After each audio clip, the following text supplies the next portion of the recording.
Assalamu alaikum. Hello friends, how are you? Welcome back to our new video.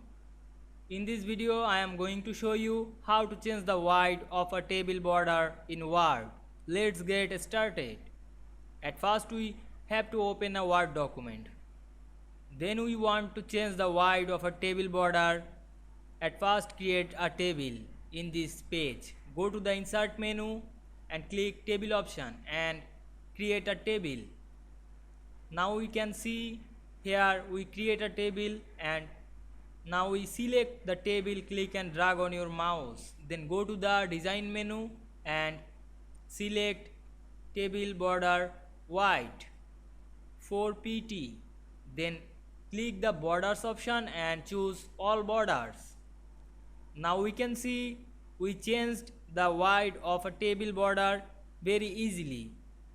We try again and another white. Now we change 6pt, then again click borders option and choose all border.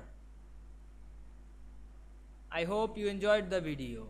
Please like, comment, share and subscribe my YouTube channel. Thanks for watching.